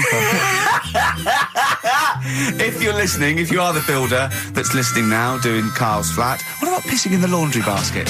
Alright, this is Carl, the producer of Ricky Gervais and Stephen Merchant on XFM 104.9. We're playing out some of the best bits, hope you're enjoying it. Here's another one. So let's take us back a few steps, Carl. What's the story? Right, so I did some research, right? Let's just recap again. There was a guy you read about who had his head chopped off. He was guillotined. Yeah. He had said to the people around him, I am going to blink once I've had my head cut off to So show the brain that life, can still... or the brain can continue to work after death. Okay, so we queried that. So you weren't having any of it? Well, no, possibly for a few seconds till the oxygen stops being fed to the cells because the blood has drained away. But, you know, nothing spectacular. So Right, go on. well, along the similar sort of lines, right? This is quite a few years ago. This fella sort of upset the royal family doing something, right? So they said that this isn't good. It wasn't Ben Alton at that Jubilee thing, was it? I can't remember what it was, and they said, right, That was terrible. We're gonna cut your head off. You know, you gotta show people that you can't be doing what you've been doing. What was this, the 1970s? What you said a couple of years ago, you mean maybe sort of... Was it the olden days when the Ages phones ago. weren't very good? Ages ago. Yeah. Ages ago, sure. So yeah, fair enough. Yeah. So Very philosophical. Yeah, imagine that when you wasn't here Take your head off. This was literally ages ago. Yeah, exactly. Yeah, go Simon on. Sharma's History of Britain. Yeah, yeah. Oh, So- and even before that, which is yonks before, when it was all mental and different. Sorry, Carl, go on. So he's having his head cut off, and he's resigned to it. it's the day before. He's kind of got it into his head now that I'm not going to have my head much longer. Sure. So he said, let's make use of this. Yeah. He said, I wonder how long like the body can stay alive without my head on it, right? So they were like, I don't know. So Who were? so The jailers? whoever he was asking. These jailers with one eye. Yeah. Get out, pal. So he said, No, wait a minute, I've got an interesting scientific experiment, jailer. Well, Yeah. fair enough. What is it? So he said, what I want to do, right? He said, you know, surely it's my last right. You know, I'm gonna be dead tomorrow. Sure. So let's He do a didn't test. draw it out this long, did he? Yeah, and he said, let's test this out. You know, he said, do us a favour. He said, you know, it's my last day. What I want you to do is, you're going to cut my head off. Let's put a white line on the floor Right. and see if, you know, because there's no point asking how far he can sort of walk without an head if there isn't a line, because you don't know what to count. Do you know what I mean? If he loses his head and he's running around all over the place, you can't really count That's that. not impressive enough, yeah. So they said, let's make a white line. Sure. Yeah. Who said And- this? He did or they did? I think they started to join in with him and saying, well, let's make this a... you know. You guess it. Go on. So, They got Norris McWhirter down. The Guinness people. Oh, yeah. so they said, let's get this white line. Yeah. And Dedication's all you need. we'll do this tomorrow. And he said, all right, then I'll see you in the morning. So we go- I'll see you in the morning. Night, night. Sleep tight. Bye, bye. I love the fact that Carl knows exactly what was said. Yeah. Oh, that's beautiful. Yeah, he doesn't know the story Yeah. or what order it is in Yeah, or when but it he was. knows exactly what or was who said. said what, but he knows the intricacies. All right then, see you in the morning. Bye, little kissy, kissy, kissy. Oh, I'm not like that. Oh, you joker. Don't let the bed bugs fly. Yeah, anyway. So he gets up. Do you want a paper tomorrow? No, I'm alright. Go on. He gets up and they say, right, you know, today's the day and that. And he said, well, you know, I've got used to the idea. So here's a white line for you. Got used to the idea. Go on. So they go, right, you ready then? And he said, I go on. And they cut his head off. And the body walked 32 steps without a head. Wow. 32 steps. Incredible. And that's the lesson, really. Did it get as far as it walked along the white line, did it? Yeah, he stayed along the white line, did 32 steps, and then started to stumble a bit, and it just fell over. yeah. But, you know, it was a test that your body can still keep alive for a little bit Yeah. when you've lost your head. Absolute twaddle. Absolute twaddle. What do you reckon you can do then without an head? How many steps? There'd be muscular spasm, right? Yeah. It would twitch a bit. Yeah. You could not distinctly take 32 steps. The body... Well, don't... Yeah. Is the doctor still on the line? Yeah. The fella that bought 6 parrots. Yeah. And, you know, you could have got 32 steps. Right, so you don't believe man that. doing a bit of line dancing. Right, you don't believe that, but something that you do believe that a cockroach can live a week without an head. It can. Slightly different kettle of fish there. Why? Wow, insect to human is what I'm thinking. Yeah, that difference. There's not that much difference in Well, of course some there insects. Do you know that a snake has a heart and lungs and kidneys and stuff? Go on. No, well, I'm just saying. So? You're making out as if like they're a totally different like species. I am making out. I mean, call me old-fashioned. Do you know what you're talking about? I don't want you embarrassing yourself, Rick. Yeah, I am suggesting they're totally different beings. Yeah, that is. Yeah. Now, Carl, the cockroach is a very different thing. The interesting there is that it lives without its head, because a lot of it's on, there's some of them are phototropic, chemotropic, some of them just literally have, irritation and muscle memory. I mean, they do have a central nervous system, but it's very different. So if you lose the head, it bypasses a lot of that anyway. All this is running around. The reason it dies is because it can't take on water. But it's very different to a man, right, having consciousness and then losing that, and the body's still going, no, I think I remember what I was going to do here. Yeah, so I'm going to carefully walk 32 steps along this white line. Imagine you just looking down going, oh, missed a bit. Yeah. Maybe the head was in the corner going, left, left, left, oh, he's now, ooh. Well, let's just put it out. I mean, if anyone listening has maybe had a relative beheaded, maybe in a horrendous car accident, but they got up, maybe they went for a walk, they had a little chat before they passed on. Carl. Get in touch. Carl, you are my favourite being. You are my favourite species. Now, you, Carl, may not be particularly different genetically from a cockroach. You are, why can cockroaches do that? Why whoever made them went... Let's play a record. Do you know what, when I told him this fact, I send him little facts on text messages just to inflame his, interest. I just sent him a cockroach can live 9 days without its head. He texted back, what's the point of that? Yeah. What's the point of They're that? not doing experiments, these cockroaches. It's a boring last week to have. And he went, and on top of all that, you're thirsty. So it's the worst week of your life, isn't it? That week without your head. Play a record. Play a record, Carl. Competition time next. Look at his little face. Look at his little face. You've not heard Carl's competition. He could do with that an head. Right, Carl, it's a questionnaire about happiness. Oh, yeah. There's one person... Well, that should answer it right where. The first question, Carl, on a happy scale of 1 to 10, where are you on the happy scale? Is it at this moment or in general? Well, I would say generally. Okay. Yeah, but you don't always have to like... I mean, I think I'm happy in that, but I don't always show it. You never show it? No, but it doesn't mean I'm not happy in that. Like, I'm alright at the moment. I'd say I'm probably on a... I was probably on about an 8. I was probably on about a 9 when I woke up, right? And then sort of fell out with Suzanne over her haircut. Yeah. Right? She went for a haircut and came back with something that I didn't like. Sorry, what did you say? So when your girlfriend walked to the door, she had her hair done, you said, I don't like it, alright? Well, she could tell by the look on my face. But don't you say, no, I'm happy with it, I just can't tell. I'm loving it. Because then she won't have it done again. Oh, Carl, I just cannot get over you. I really can't. No, but you haven't seen it. Right? Oh, So then I was fed up, but then I thought... Sorry, what authority have you got to talk about haircuts? Yeah, you had officially from a barber in Manchester above a railway station in a shack, it was £2 a cut, told you had the hair of a Chinaman. Well, you wish you had the hair of a Chinaman now, you got no hair. You're a little bald man with your mouth open, so don't... Is she listening to this, Suzanne? Sitting at home with a woolly hat on? I don't know. But she knows now, doesn't she? What did you say? What words did you do about it, I just said you look like someone out of Slade. Interestingly, that's what I look for in a girlfriend. Oh, God. Which one is Slade? That one with the funny... Not Dave Hill. Yeah. The one with the crooked fringe and the goofy... She had her teeth done as well, did she? She had 2 front teeth put in. Dumper. So anyway, So prior to that, you're on a 9. Then you saw the haircut, you're on an 8. Yeah. Yeah. And now then, what are you on? I'm probably on about a 6 at the moment. Why? What's happened? Well, while Star Sailor was on, bit more head squeezing going on. So, yeah, about a 5 or 6. So generally speaking, what would you say you are? About 4. You're on a 4. All right.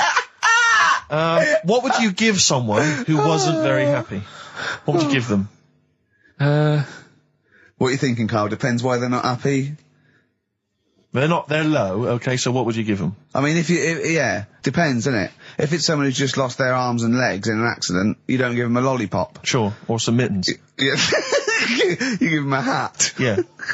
Yeah. And dare I say it, a smile. A skateboard. Yeah. Yeah. I don't know. You don't know? You got to answer the question. Alright, so hang on, let's assume that you've upset your girlfriend because you slagged off her haircut. What are you right? going to do now feel to go and guilty. make her happy? How are you going to cheer her up? And not buy her a baseball cap. I don't know yet. I haven't thought about it because I've got this to sort out, haven't I? So when I get home, get her some gel or something. Oh, God! Oh, Christ. Oh, that's a wonderful, wonderful clip, and a great record that preceded or followed it, I'm not sure. But, could I make some dedications? Yeah. Because I, last week, just before we had to come in to record this, I popped out trying to get onto the tube, and I had a nightmare, because there were millions of protesters, so-called protesters.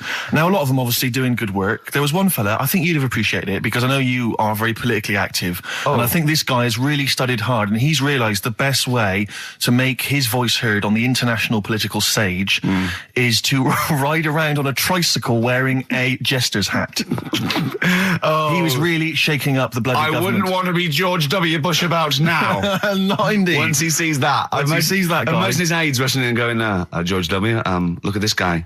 Where's that? That's in London, England. Okay, call off the forces. Is that a large tricycle? Yeah. Is he wearing a nappy? Get me Colin Powell. Why'd you call him Colin, not Colin? It's the way he likes it. Don't about. Just call off the troops. There's a in a jester's hat. Call the troops off. Just bleep some of those bits. Well, we've run out of time. We've got to get on with the show. It's near the end. I hope you've enjoyed it. I hope the scientists stuck in a big, hut in the middle of nowhere in pitch darkness, 10 of them. I imagine they've been fascinated, Rick, by the finger up the arse discussion. We had Chinese don't age well, gingers, all that. The big fat kid. Well, actually, they're probably secure in the knowledge that if they want to kill some time and it's dark, there's nothing better than stick your finger up someone else's ass. Exactly. So enjoy that. But they've been hanging on for Rockbusters clues, I imagine. Here's the answer. So give us the clue again quickly. All right, so the first one was the fella let his wife know how he got the bruise on his legs. Go on. Right, that was Courtney Love. Yeah, Courtney Love. So that's Courtney Love. So that's the first one, CL. So that one's fine. The second one, that Potter lad. What am I doing? Letting that one Just go? let it go, just let it go. Am I just letting that go? Annoyingly, we haven't got time to take issue with it, Rick. Okay. That Potter lad, he's got a lot of bottle, hasn't he, doing all that stuff with the wizards and that. Go on. That's Brave Harry, the Bravery, current sort of XFM band, the Brave Harry, that works as well. No, it doesn't. And the last one. No, it doesn't. No, it doesn't work. The Buddhists. It doesn't work. Won't be able to get in their temple without Doesn't these. work. Brave Harry. It doesn't work. Brave Harry. The Brave Harry. Buddhists won't be able to get in their temple without these. TM. That's the monk keys, right? So who got all them? The monk keys. Who got all them?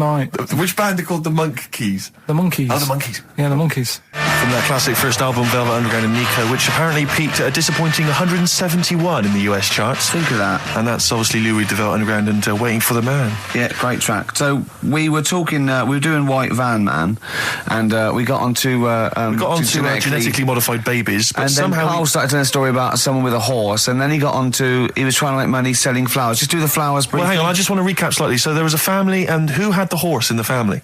It was... Because you lived on an estate in Manchester. So the mother was a right pig, apparently. Well, I don't know if that's relevant. You don't need to go that far. But what I'm trying to do is make a picture for you so you understand. What does she look like? Who did she look like? Bit of a no disrespect to her, bit like Pauline Quirk. Quirky, yeah. Right? Okay, I knew you were going to say that. Yeah. I knew it was going to be Pauline. Did she have any tats? I've never got that close to it. Okay, all right. So who had the horse? Was this her son or her husband? Her daughter.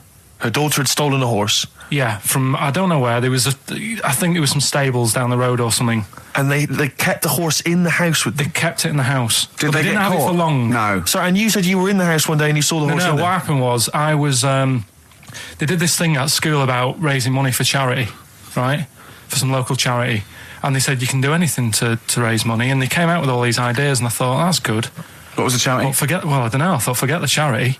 Yeah, that's just a good way of making over. So, you're a charity. So I asked my mum for some, because she used to have a lot of flowers around the house. Sure. I said, can I just take some snippings off them? And I'll go and buy some plastic cups. And got some soil out of the garden, planted the bits of plants in them. Yeah. Got a tray. Yeah. Had about 25 plants on it, selling them for 25 pence each. Excellent. Did you sell any? Yeah, so loads. Did you just cut? You didn't just cut them and stick them in the soil? Yeah, they want to survive. Oh. But I think people sort of thought, well, good on him for trying. But anyway, so I went round to theirs because I thought their house could do with a bit of colour and stuff. Yeah. Because it's a bit rough. So as I went... The horse went, thank God for that breakfast. They've been feeding me kitty cat. So I got up to the door and they opened the door and it was one of them houses where no carpet. Yeah, a horse in the living room. You know. We've all been there. And the horse was walking around the living room. Oh. I looked quite happy and everything because I always say that about animals. Black Beauty was on. Yeah. Well, think about it, right? If you were a horse, where would you rather be? In a little wooden hut with a load of hay, or in like a house with a central heating, 3-piece suite, and a telly and that? Telly and that. No, but I was saying this the other day. And an Atari, right? I was walking through London. Commodore 64, rubbish. Exactly. Walking through London with Suzanne, right? Yeah. And you know, like homeless people always have dogs. And she said, "Oh, I hope she looks after it." I said, that dog is happier than most dogs, right? Because people always walk past and give it a pat on the head. Yeah. It's with its owner all the time. Yeah. It's out in the open. It's not locked up in a house. Yeah. It doesn't eat, but other than that, no, it does eat though. They're always all right. So that's what I was saying. I think this horse was doing all right for itself. Do you know what I mean? Well, not many horses have got their own house. Exactly. For a start, yeah. Well, anyway, that's by the by. Yeah. So anyway, this family. Who's a bit... What were we talking about? It was about cloning... Genetically modified kids and all that stuff, yeah. Right. Now, what I'm saying is, you could say, you know, right, Steve, you could have a baby, right? And Ricky could see it and say, God, I want one that looks like that. Yeah. Right? It could happen, Rick. So... Come on, work with him. So you take it to the doctors, and I don't know what they do. They inject it with something or whatever. Yep, that's how it's done. Yeah. And get a little baby, and there it is. It looks the same. Now, the thing is, you separate. You both go off and do your own things. Yep. Right? Now, you look at Stephen, you look after your baby. Yeah. You treat it well, you give it good food and I'm a good dad. all the vitamins and stuff. Yeah. Ricky just gives it cheese. Right? So then it changes its looks. It goes a bit fat. You know, it gets tired easily and that sort of thing. Now, when this family... Why am I just feeding a baby cheese? Right, this family who had a horse in their house. Yeah. They had a little baby, and my mum went round and said, "You're not going to believe this, but it's a beautiful looking baby," right? Yeah. And I was like, well, you know. And the weird thing is, it was a good-looking kid. But as time went on, they didn't really look after it. And I'm not saying, like, abusing it, but it used to run around. It used to play out till, like, 10 at night. Yeah. It used to chase cars. Right. It was a bit... Did it have hooves? No. Chase cars! Right. What sort of kid chases cars? Oh, God. No. Was it called Rover? The weird Did it catch sticks? It's Liam, it was called, right? Right. Now, the weird thing is, it was a good-looking kid, but as time went on, and all that, like, not eating properly and its hair was all patchy. It's not Liam Gallagher, is it? And chasing cars and that, and it became an ugly kid. It's definitely Liam Gallagher. And that's what I'm saying, right? You can clone all you like, but at the end of the day, it's how you brought up. Brilliant. Wow. Live. Wow. That was a hell of a point. Oh, God. But am I right? Oh, you're always right, Carl. XFM 104.9. Lovely, that one. Now, again, I broke the rules in the week. I met up with Carl. I had lunch with him. And we were chatting and having a cup of tea. And it got onto one of Carl's favourite programmes, was the Tales of the Unexpected. Ah, of course. And all I can think is that he's probably the only person in Britain where they were unexpected. I mean, to him, when that twist came in, he'd go, gee, I can't... Yeah. Oh, God. Can't believe So it was the tree that did it. I mean, he was probably the only... And we were telling all these stories of horror, and he liked horror stories. And I told him this story, and I don't know if this had come across the way, but I told him this story. It was a short. It was a horror short. This was a film you saw, was it? Yeah. And what it was, it started off, just there'd been a car crash. You see, it's a horrendous wreck. And you saw it from the point of view of the person in the car, and he was calling for his mate, and he was going, Dave... And he sort of looked over and saw a body without a head that had been thrown at. He goes, "Oh no, Dave." And then into the field of view came Dave, his mate, and looked at him with a look of horror. And then it sort of went black, and you realised that he was just a head, and it had been his body. Oh wow! Right? Yeah. And I said, then it came up at the end at the executions in the French Revolution. People experience consciousness for and he went, "Oh." No, he said, it wouldn't be for that long. And then he went, if it was a chicken, it would work. Imagine remaking that film, but it's two chickens in horrendous car crash. Their own fault for driving. It would work. No, he wasn't having that. Yeah. No, it was too long. I think he said, how long was this film? I went, about 5 minutes. He went, no. It would work if it was a chicken. I like the way that Carly was something like, when you relate an incident like that, he's appalled and offended and annoyed by the people that made it, even though he's never seen it. Oh, he's annoyed, yeah. Do you have a favourite Tales of the Unexpected, one that you remember particularly that shook you up? Yeah, we were talking about the one on where there's some woman in prison. Have you seen that one? I can't remember them all. Right. This woman's in prison. Yeah. And she gets a bit friendly with the guy who takes the dead bodies out. Right. And he said, I can get you out of here. He said, what you've got to do, right? You've got to, at midnight...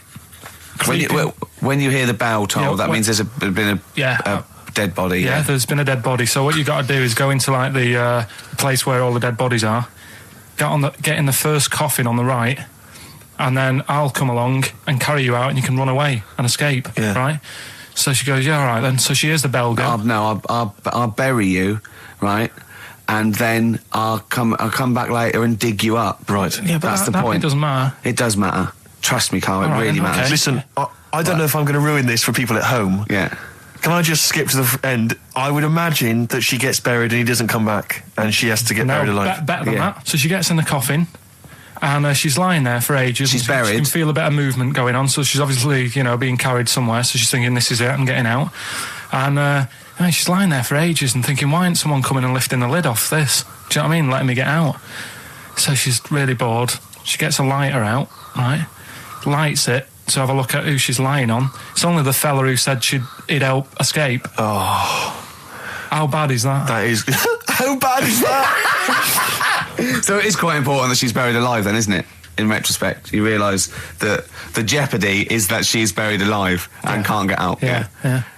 It makes it so much worse, doesn't it, than just like lying in the morgue and going, actually, I'm getting out of here. Yeah. This isn't going to work. Look at Carl's face. Having told that, he's so pleased. His face is lit up. He's beaming like a child. Have you seen any? Is that your favourite horror thing ever? This is XFM 104.9. I'm Ricky Gervais with me, Stephen Merchant. You're listening to the best of, basically, Karl Pilkington. Avalanches, frontier psychiatrist. Absolutely. Well, we've had lots of emails. People, obviously, we inflamed and provoked about the Cornish pasty. I've got a couple of amendments to that.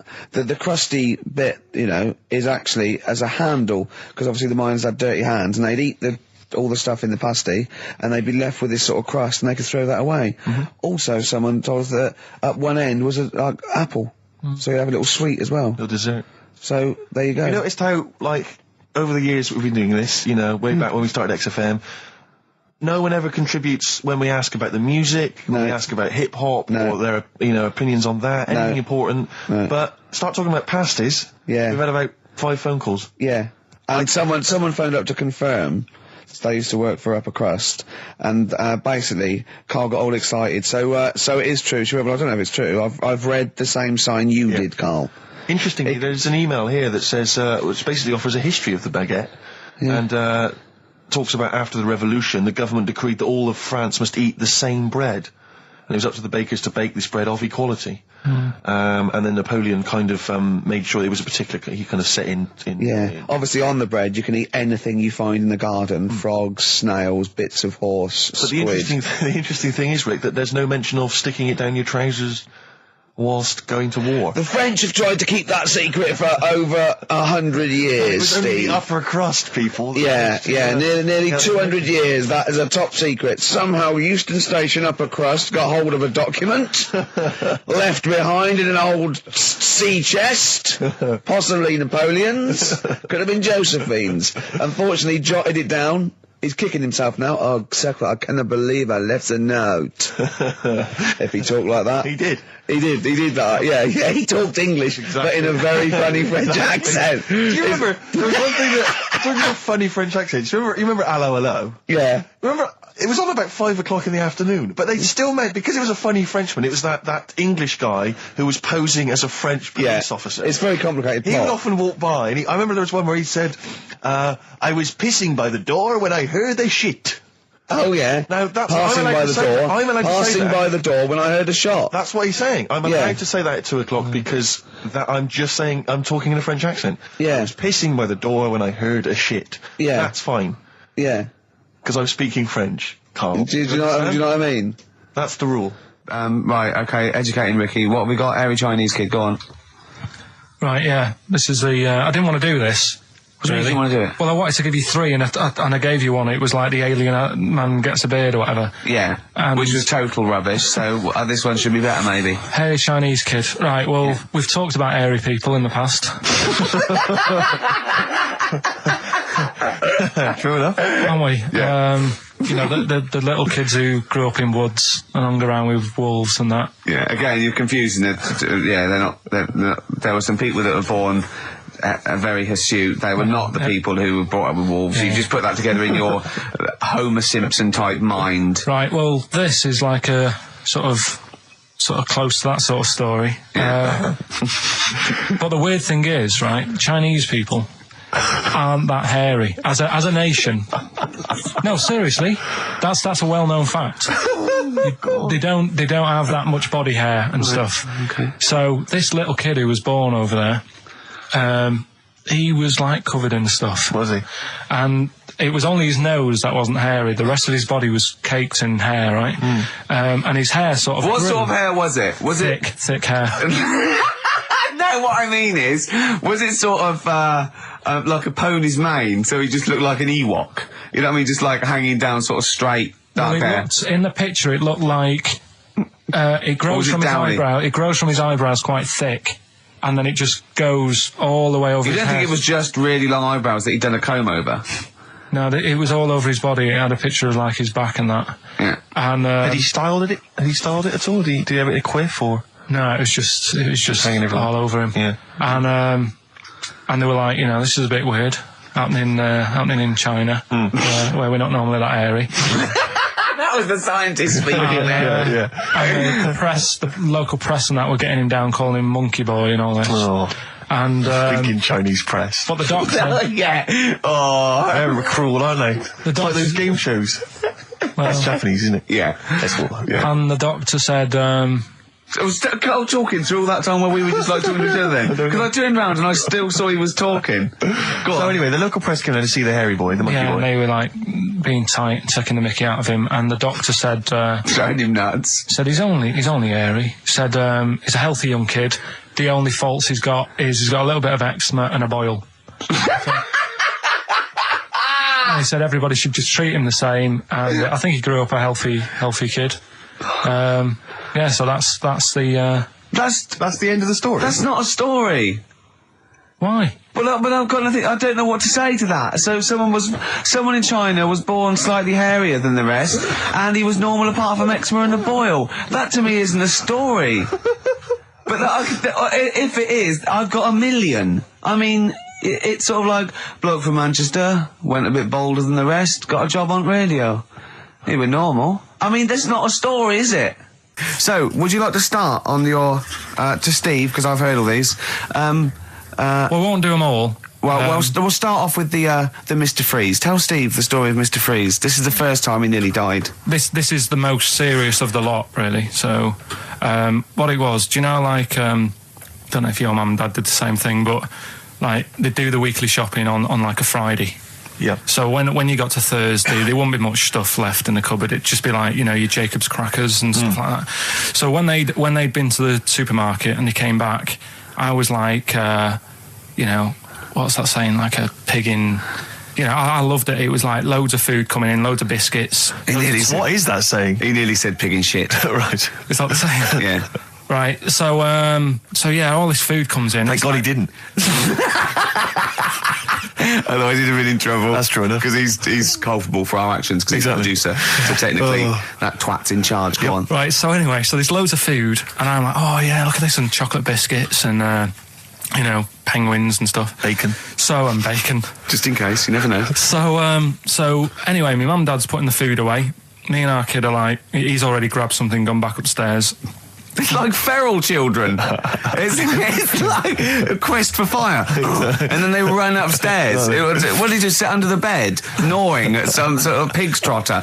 So I saw, do you remember Mr. Freeze Pops? I do, yeah. So they're kind of like popsicles, icicles. Yeah, but really long, like a foot long, right? Yeah. So I thought, I'll have one of them. So I grabbed it. Went for the nutritious stuff first. Absolutely. And like my mum and dad are putting this stuff away and what have you. And I rip it open and knock it back. Right, straight away, just right back like Swallow that. Swallow it straight away, yeah. But it went down the wrong way, right? So what, down your shirt? So I was like, oh God, I can't breathe. And my mum and dad didn't even know what I'd ate. Do you know what I mean? I ate it so quick. Yeah. And I'm sort of tapping my mum on the back, going, and she's going, oh God, you know, he's choking again, because I was always choking. If it was one thing, I don't know if I've got like a small throat, but I mean, even Ricky knows I can't drink that much, can I? Yeah. Do you know, or eat pebbles. I'm not a quick drinker. I'd always, I think I'm scared of like swallowing stuff. Yeah. And it was like bottle tops and mint imperials and stuff. I was always choking on stuff. Oh, jeez. So anyway, she's going, oh God, what's he picked up on it now? Drop it. So, and hit his nose with a stick. So I was going, I'm choking. At this point, my dad had I think he'd put his share away, you know, his food away, and he'd gone. His share, I love it. Yeah. He'd gone to watch like Winner Takes All or whatever in a lounge, and I was in the kitchen, and I was starting to I didn't care anymore. Do you know what I mean? I just got to that point where I wasn't struggling anymore. You just thought, I'm done for. I just was like falling to the ground. And my mum's going, you know, get in here, I think it's serious. And my dad comes in and sort of starts shouting at me, saying that's what you get for being greedy. He didn't even know what I'd eaten. Well, it was the moment to teach you a lesson, certainly. So he's there like that, and my mum's going, oh, look at him. And my lips were going purple, and my eyes were rolling into the back of my head. You look like Marilyn Manson. And so anyway, she grabbed me from behind and did that fireman thing. The Heimlich manoeuvre. Yeah. And, you know, winded me. And it came up, and I was all right. What, the whole popsicle came flying back out? You see, that's what I don't understand. Because there was nothing there. No, just a little bit. No, it swells up, doesn't it? Because it irritated it. So it went down your sort of like your epiglottis. It went down the wrong way, like it went into your air canal instead of your throat, and it sort of spasms, and that's the fear. You just got to calm it down and relax. So in time, I would have been all right. Yeah, anyway. Well, no, you might have. So that's so that's hang on. one. No. But the weird thing is, like for 3 days after that, I felt like a sort of a special person. I went to school. I'm saying nothing. I did full days. A special needs person. Yeah. I went to school the next 3 days after that. I didn't wag it or anything. I did full days. I love that. 3 days, turn over. Yeah, exactly. After 3 days, you thought, screw it. Yeah, did a quick history exam. Yeah. Right, next one. That's popsicle. That's popsicle hell, we'll call that.